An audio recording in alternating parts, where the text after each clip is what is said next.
Udah, siap? Let's go.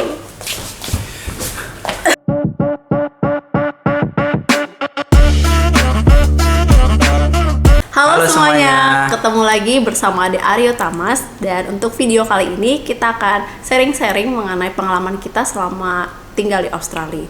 Dan khusus episode kali ini kita akan membahas mengenai struggle kita dan perjalanan kita dalam mencari akomodasi di Australia. Yep. Jadi bagi teman-teman yang berencana akan pindah ke Australia dalam waktu dekat, video ini mungkin akan membantu. Jadi stay tune dan keep watching. Oke, sekarang kita akan membahas mengenai ekspektasi kita sebelum kita pindah dan juga versus realita yang kita temui selama pas kita nyampe sini ya. Ya, gimana ekspektasi kita pada saat sebelum pindah ke sini? Oke, jadi ekspektasi. Minum air dulu saya. Oke, minum air dulu, benar. Minum air dulu.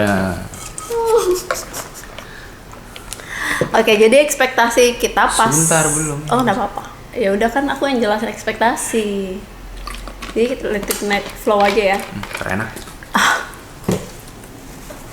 Oke, jadi langsung aja untuk ekspektasi yang kita miliki sebelum pindah ke sini. Sebenarnya kita udah mulai searching mengenai harga dari sewa apartemen maupun rumah, dan itu kurang lebih sekitar 200 sampai 700 ribuan untuk couple. 200 sampai 700 dolar per couple. Per week. Dan itu harga untuk per minggu. Nah, gitu.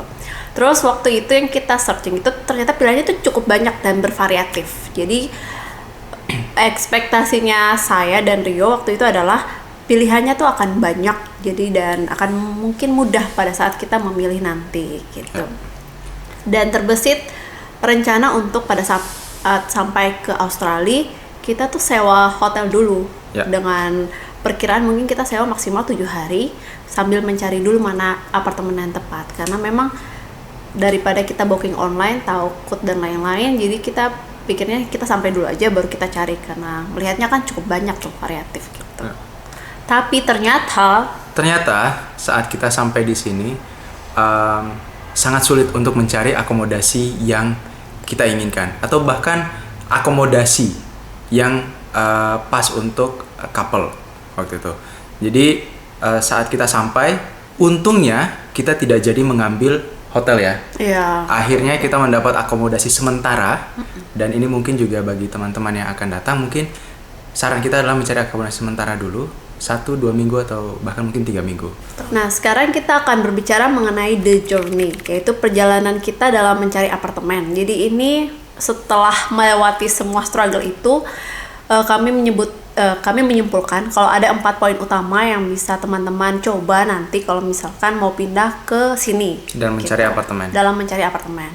Jadi poin yang pertama adalah kita bisa mengetahui info mengenai sewa-sewa apartemen ataupun rumah yang tersedia, tempat tinggal yang tersedia itu melalui info dari teman. Nah, ini bisa close friend gitu-gitu ya. Terus yang kedua, ini bisa dari kalau misalkan teman-teman sedang kuliah atau sesama student, bisa dari teman-teman perkuliahan. Jadi ini juga bisa berlaku ke orang-orang yang mungkin di luar Indonesia gitu ya. Jadi teman sekolah ataupun datang ke sini dan bekerja bisa dari teman-teman kerja gitu. Terus yang ketiga adalah ini online. Sistemnya online. Nah, dari sistem online ini kita nanti akan menyebutkan beberapa website yang mungkin bisa dicoba untuk dilihat teman-teman. Selain itu juga bisa lewat dari Facebook Marketplace, dan nanti juga akan kita berikan tips-tipsnya nanti ya. Terus yang keempat adalah ibaratnya manual. Ini cukup menantang dan melelahkan, adalah ya udah turun aja satu daerah yang kira-kira banyak kelihatan akomodasinya, entah itu di perumahan ataupun di daerah-daerah suburb maupun di kota yang kelihatan banyak gedung-gedung tempat tinggal. Turun aja ke situ terus jalan aja sambil mencari kira-kira ada tulisan kayak for lease gitu-gitu ya. For lease, for rent gitu, atau rooms available. Yang menunjukkan kalau mereka tuh sedang mencari tenannya untuk mereka sewakan itu. Jadi kita berdua itu telah melewati keempat stage yang tadi disampaikan oleh Tristi. Nah, yang pertama, kita pada saat tiba kita bertanya ke teman yang kita punya kontak ya, dan dia menyampaikan misalnya info-info rent di grup WA yang dia masuk, dia forward ke kita, kemudian dia juga ngasih kontak-kontak ya. Iya, betul. Beberapa kontak yang terkenal, oh ini kemungkinan punya rent available gitu. Atau info tentang rent yang available. Jadi itu disampaikan kita. Nah, itu menjadi lead awal kita untuk mencari kira-kira ada nggak room yang available atau flat yang available. Nah, ya laki-laki juga ya, maksudnya laki-lakian. Tergantung keberuntungan. Ya, ada beberapa yang kami hubungi ternyata sudah full, ada yang kami hubungi tersedia untuk di inspeksi gitu. Betul. Kemudian yang kedua, tanya ke teman-teman. Nah, saya dalam hal ini belum terlalu beruntung ya, karena pada saat saya tanya teman-teman di tempat kuliah, mereka nggak punya info apa-apa, dan mereka juga sebenarnya lagi mencari. Struggle untuk memiliki struggle yang sama sih. Betul. Sedang mencari juga gitu. Betul. Nah, yang ketiga ini pada saat yang dua pertama itu kita masih belum fix dengan tempat tinggal kita akhirnya yang ketiga juga, yaitu mencari lewat online. Dan poin ketiga sama keempat ini tuh ibaratnya itu seperti perang. Perang. It's like a war untuk bisa mendapatkan ini ya. Ya, jadi yang dimaksud war atau perang di sini adalah kita bersaing dengan aplikan-aplikan atau tenan-tenan yang mencari tempat tinggal lain juga, dan itu tidak sedikit, tidak hanya orang-orang yang baru masuk atau baru tiba di Australia, tapi juga orang Australia sendiri juga ada ada banyak yang sedang mencari tempat tinggal juga. Jadi war-nya di situ. Nah, lewat online ini ada beberapa situs yang bisa teman-teman cek yang biasanya menyediakan info tentang rent tempat tinggal. Yang pertama ada domain.com. Kemudian yang kedua adalah realestate.com. realestate.com. Nah, itu dua yang .com.au ya. Oh, okay. Nah, dua itu yang utama saya cari. Nah, ada juga seperti Gumtree, Flatmates, tapi yang Flatmates itu kemungkinan mencari room ya, jadi kemungkinan besar akan share dengan orang. Nah, itu kami berdua untuk couple mungkin, untuk kita berdua rasanya kurang comfortable. Jadi kita nggak ngecek Gumtree dan Flatmates. Nah, untuk domain sendiri, domain.com sama realestate.com.au itu yang biasanya digunakan oleh para real estate agent yang akan melis propertinya. Nah, jadi lewat jalur ini lebih formal dibandingkan dengan misalnya lewat Facebook Marketplace. Kayaknya mungkin kalau di Indonesia mirip kayak ini, rumah.com nggak sih? Yang kita pakai? Iya, mungkin mirip kayak gitu. Tapi lebih banyak persyaratannya. Dijelasin. Nah, jadi domain.com dan realestate.com.au ini teman-teman lihat properti yang sesuai, kemudian setelah menemukan properti yang sesuai, kita apply. Nah, apply ini ada sedikit challenging sendiri juga, karena teman-teman diminta untuk menyediakan beberapa dokumen. Dan ini kayaknya mending disiapkan aja sebelum kalian memulai war untuk apply itu. Ya. Ini beberapa dokumen yang saya lihat di rental application saya ya. Yang pertama adalah visa, jadi status residensi, apakah citizen dan lain-lain. Yang datang tidak permanen mungkin bisa menyediakan visanya. Visa. Kemudian yang kedua adalah identifikasi, jadi bisa paspor. Kemudian bisa student ID kalau misalnya teman-teman adalah student di sini. Kemudian yang ketiga adalah proof of income, bukti pendapatan. Nah, ini diminta juga yang pertama salary slip dari pekerjaan. Kalau misalnya apa bahasa Indonesianya? Slip gaji. Slip gaji. Ya, jadi kalau teman-teman bukan pekerja, maksudnya bukan menerima gaji atau pekerja mandiri, bisa menyediakan bank statement untuk memperlihatkan jumlah tabungan atau jumlah pemasukan. Pemasukan. Ya, kemudian kalau memang murni student dan masih dibiayai oleh orang tua, bank statement dari orang tua. Kemudian proof of address. Jadi mereka ingin tahu kalian di sini tuh stay di mana. Nah, ini atau rental kalian sebelum ini tuh di mana. Nah, mereka biasanya ingin proof of residency. Kemudian untuk supporting dokumen. Jadi dokumen-dokumen lain yang menurut teman-teman bisa support aplikasinya. Jadi misalnya kalau teman-teman kuliah itu confirmation of enrollment (COE) di universitas, atau misalnya letter of guarantee atau financial guarantee kalau misalnya teman-teman dibiayai oleh sebuah sponsor atau scholarship. Oh ya, beasiswa. Ya, kemudian surat keterangan pekerja. Kalau misalnya teman-teman masih sempat membawa itu dari pekerjaan yang lama, atau misalnya kalau sudah tidak bekerja lagi berarti ya ini nggak perlu. Kemudian yang terakhir, tapi ini biasanya opsional sih, adalah cover letter. Jadi cover letter itu semacam dokumen yang teman-teman buat mendeskripsikan situasi dan keadaan kakak sedetail tapi tidak terlalu panjang ya. Yang penting menceritakan aja situasinya. Itu aja sih untuk dokumennya. Yang disiapkan. Opsi terakhir yang keempat. Yang opsi yang keempat, nah ini teman-teman susahnya adalah ketika biasanya kan teman-teman jalan di apartemen. Biasanya itu papan informasi apartemen itu tersedia di dalam lobi apartemen. Yang mana itu tidak bisa sembarangan akses. Jadi bedanya di sini pengalaman kemarin yang kita jalan-jalan ya pengalamannya, kalau misalnya di Indonesia setiap apartemen tuh biasanya ada lobinya. Nah di sini tuh juga ada, cuman masalahnya lobinya tuh hanya bisa diakses untuk orang yang tenan yang sewa di situ. Jadi dikuncinya. Jadi tertutup gitu. Tertutup. Jadi kalau misalnya kita di sana kan apartemennya ada lobinya yang kita bisa masuk, terus ada satpamnya yang kita bisa tanya. Nah kalau di sini tuh nggak ada. Jadi lobinya kosongan aja gitu, nggak ada satpam, nggak ada resepsionis yang menerima orang. Jadi dan mau masuk ke lobinya tuh nggak bisa karena itu sudah terkunci dengan kunci yang dimiliki oleh tenan yang stay di situ. Oke, sekarang kita akan membahas ini lebih ke tips sih sebenarnya, karena kita sudah melewati perjalanan itu dan menurut kita ada 2 hal penting yang teman-teman harus perhatikan dalam perjalanan mencari akomodasi yang sesuai. Yang pertama yaitu inspeksi, yang kedua yaitu saving atau tabungan. Nanti untuk selanjutnya akan dijelasin. Oke, jadi inspeksi adalah teman-teman datang langsung ke properti, mengecek secara fisik, kemudian melihat apakah ada yang kurang atau enggak. Intinya ya cek langsung lah, cek kayak fisik. Maksudnya ada gambar atau di iklannya, kalian lihat pasti ini bener nggak yang kalian datangin tuh sesuai nggak dengan gambarnya. Takutnya di gambarnya kelihatan wow, tapi pas datang zong, jangan sampai kayak gitu. Jadi ini benar-benar momen kalian memastikan kalau ini tuh iklannya bener atau enggak, fasilitas yang tersedia tuh bener atau enggak, sama maksudnya luasnya dan lain-lainnya gitu.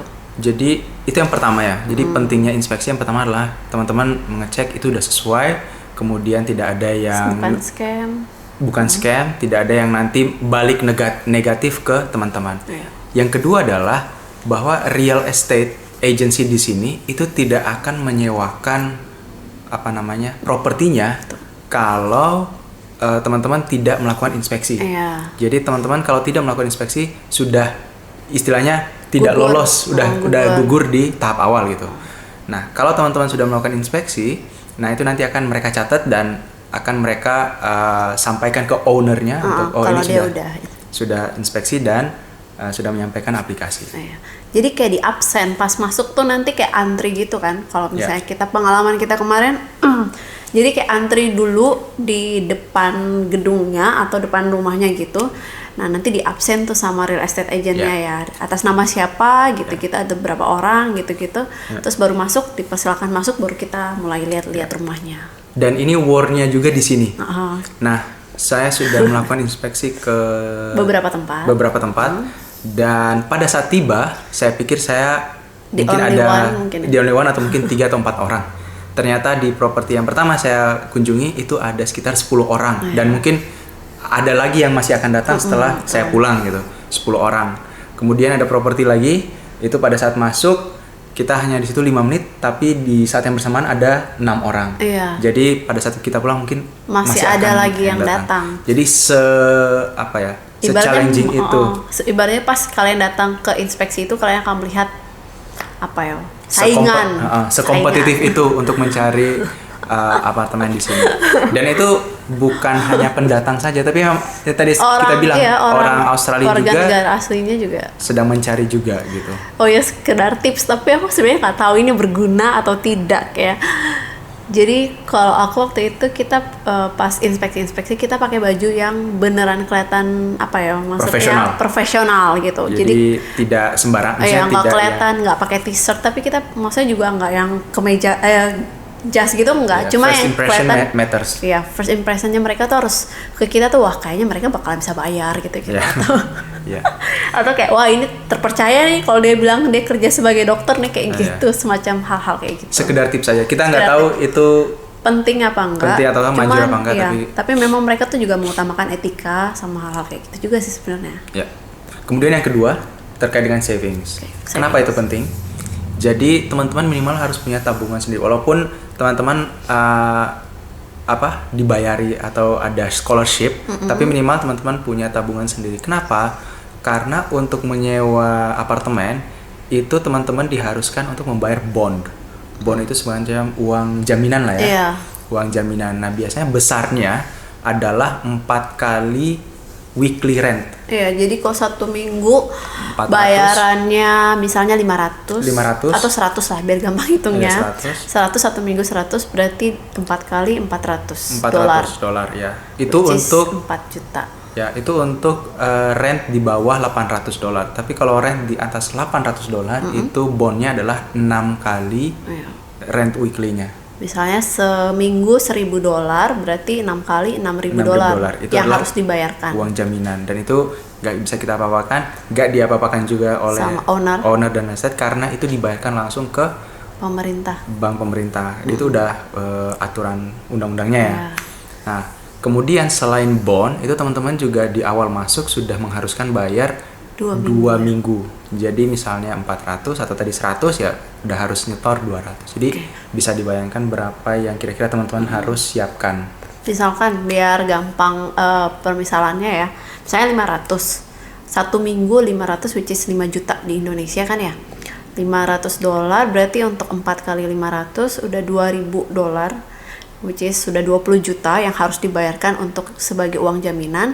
Selain itu juga 500 kali 2 sebagai 2 minggu pertama. Jadi 1.000, jadi totalnya 30 juta yang harus teman-teman siapkan. Hanya untuk bisa masuk di situ. Ya. Dan itu hanya berlaku 2 minggu aja gitu. Tapi bondnya tuh bakalan balik ya? Bondnya akan balik setelah selesai masa rent, tidak lanjut lagi. Dan nanti setelah itu real estate agent atau property manajernya akan ngecek propertinya apakah ada kerusakan atau apa, nanti dipotong, misalnya terdapat kerusakan apa, nanti dipotong, teman-teman nanti dibalikin sisanya. Nah, untuk tahap selanjutnya kita akan membahas mengenai opini, which is adalah mungkin opini-opini dari kita berdua yang bisa digunakan teman-teman sekalian dalam membuat keputusan untuk memilih akomodasi yang sesuai. Tapi ini juga mungkin sudah ada di benak teman-teman ya, dan kita reiterasi aja. Betul. Jadi mungkin pasti kalian juga sebenarnya mungkin udah memiliki kayak ibaratnya syarat-syarat saat memilih akomodasi. Ya. Tapi kita hanya sekedar sharing, siapa tahu bisa memperluas opsi-opsinya seperti itu. Oke. Silakan. Oh, lupa bentar ya. Pertimbangan namanya akomodasi yang pertama yaitu kenyamanan. Ya pasti ya, untuk kenyamanan kan pastikan. Untuk kalian yang maksudnya single mungkin lebih easy untuk cari tempat, terus tapi kalau yang couple mungkin butuh privacy yang lebih, ibaratnya mungkin kayak kamar mandinya tidak sharing dan lain-lain, tapi itu tergantung. Terus yang kedua adalah jarak tempuh. Nah, kebanyakan kita mikirnya yang lebih jauh, yang suburb bahasanya atau di luar kota SCBD-nya itu akan lebih murah. Tapi memang iya sih harganya lebih murah. Cuma pastikan lagi kalian harus hitung mengenai uang transportasinya. Karena kalau di luar kota itu transportasinya tidak gratis dibandingkan dalam kota ya. Jadi sekali perjalanan berapa kalau student? Kalau student sekali naik bus. Kalau concession di waktu-waktu peak hour itu sekitar $2. Tapi di luar peak hour itu sekitar $1. Oh, $1 justru ya. Tapi kalau untuk yang non student yang normal 2 sampai 4 ya. Ya, 2 sampai 4. Jadi kalau misalnya yang siswa untuk sekali naik busnya bisa dari 10 sampai 20 ribu. sekali naik bus. Kalau yang bukan siswa, which is like me, itu sekitar 20 sampai 40 ribu. Nah, pastikan kalian betul-betul hitung sesuai dengan kebutuhan kalian. Walaupun tinggalnya murah, misalnya 2 juta per minggu, tapi pastikan kalian menghitung biaya-biaya seperti itu, biaya busnya. Terus yang setelah itu pastikan juga tempat tinggal yang kalian pilih itu tidak terlalu jauh dengan shopping center. Jadi kalau misalnya mau beli-beli peralatan masak ataupun bahan-bahan makanan, itu tuh tidak menambah biaya plus-plus dalam transportasi. Karena kan kadang-kadang kalau misalnya kita beli, mungkin ada yang lupa, aduh kok lupa beli garam gitu kan. Bisa jalan lagi. Kalau deket kan kita ya udahlah jalan aja. Tapi kalau jauh kan ya kali masa keluarin $8 atau 80 ribu hanya untuk beli garam. Ya, bolak-balik. Ya walaupun transportasi juga ada ketentuan, misalnya 2 jam. Oh iya, 2 jam. Itu ya perlu dikalkulasi juga secara matang. Ada episode bukan selanjutnya sih, nanti ada lah episode kita bakalan bahas mengenai transportasi umum di sini. Ya. Oke, jadi pastiin tadi ya nyamannya, terus jarak tempuhnya, karena waktu itu juga jangan lupa waktu yang masih kalian habiskan dalam transportasi, capek atau enggaknya itu juga sebenarnya berpengaruh. Sama terakhir fasilitas yang tersedia di sekitar tempat tinggalnya. Setelah itu apa lagi Oh iya, ini kayak ya atau itu? Ya, jadi terkait dengan menurut kami ya, ini opini kami, sekedar opini. Kalau teman-teman itu single, memang relatif lebih mudah ya. Betul. Untuk settle down lebih cepat, karena mungkin teman-teman misalnya nggak dapat tempat sendiri, bisa sharing dengan teman lain. Dulu gitu, sambil cari tempat cari tempat yang lebih nyaman lah. Nyaman. Nah, tapi kalau teman-teman sudah berkeluarga, mungkin saran kami adalah teman-teman bisa mempertimbangkan untuk datang dulu sendiri yang akan kuliah atau kerja, datang dulu, cari tempat dulu, settle down, baru keluarganya ikut datang. Nah, atau kalau misalnya teman-teman mau yang lebih challenging seperti kami, ya kita berdua emang sukanya yang challenging ya teman-teman. Langsung datang, tapi stres berdua, saling menguatkan, saling menghujat kadang-kadang. Tapi ya itulah akhirnya juga. Jadi tapi memang ada ups and downs. Ya sebenarnya bareng gitu kan.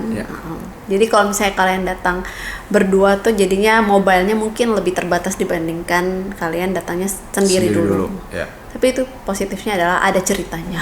Ya. Satu-satunya ada hal positif. Ya. Tapi sekali lagi itu ya itu part of the process. Jadi nikmati aja. Itu akan nanti jadi cerita sendiri dari teman-teman. One day bakalan jadi cerita buat diketawain. Even though mungkin pada saat awal-awal aduh nggak bisa tidur, gimana nih tinggal di mana. Kayak gitu, tapi ya udah gitu ya. So itu aja untuk episode kali ini. Ya, bagi teman-teman yang masih punya pertanyaan mungkin bisa komen di bawah. Nanti kita akan berusaha untuk balas semuanya. Ya. Walaupun cuma beberapa sih ya. Ya, semoga video kali ini bermanfaat buat teman-teman. Sampai jumpa di video dan episode selanjutnya. Bye-bye. Bye. Akhirnya kita punya closing. Ketemu lagi struggle kita untuk mencari pada hari ini aku sekolah.